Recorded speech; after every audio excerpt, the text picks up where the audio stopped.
Ma thèse porte sur l'écologie dans les quartiers populaires et quand j'ai démarré cette thèse en 2018, c'était presque paradoxal de penser ensemble quartier populaire et écologie.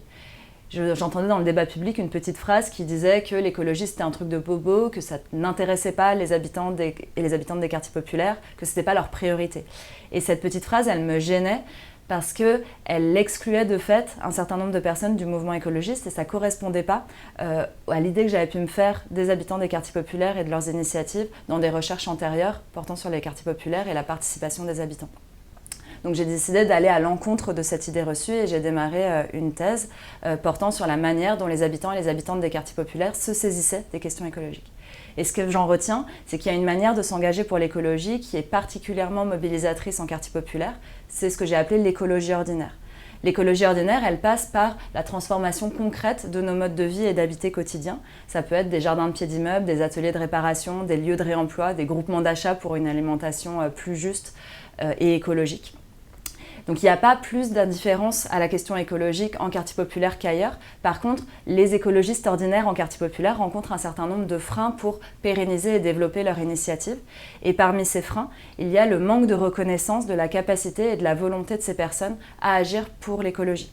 Donc pour moi, l'urgence, c'est de donner les moyens aux initiatives écologistes ordinaires en quartier populaire de se pérenniser et de se développer. Ça peut passer par l'accessibilité à davantage de ressources financières, logistiques, techniques. Ça peut passer aussi par des dispositifs d'accompagnement pour aider ces personnes à mobiliser davantage autour d'elles, à créer des partenariats, à se former sur les enjeux écologiques. Mais ça passe surtout par la valorisation et la reconnaissance de leur volonté et de leur capacité à agir sur les questions écologiques. Cette thèse, d'abord, vient secouer nos préjugés. Celui très répandu, comme quoi les quartiers populaires soient indifférents, voire hostiles aux questions écologiques, qui a un préjugé un peu parallèle, comme quoi l'écologie, c'est réservé aux gens qui ont une bonne situation, aux gens riches, aux gens aisés, aux bobos. Donc la façon dont elle décortique nos grilles de lecture, nos propres grilles de lecture, est quand même très très parlant et percutant. La deuxième raison, c'est que c'est une thèse incarnée. Elle s'appuie sur 3 études de cas d'initiatives écologiques en quartier populaire, dans 3 villes différentes, mais la particularité, c'est qu'elle n'a pas été seulement en position d'observatrice, elle s'est impliquée dans les tissus associatifs qu'ont porté ces initiatives écologiques.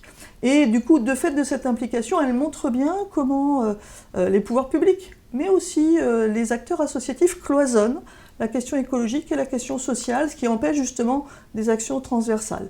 Et cette implication bénévole, cette expérience militante, donne aussi une écriture très personnelle qui parle aux personnes issues, qui savent ce que c'est qu'un projet collectif, militant, associatif.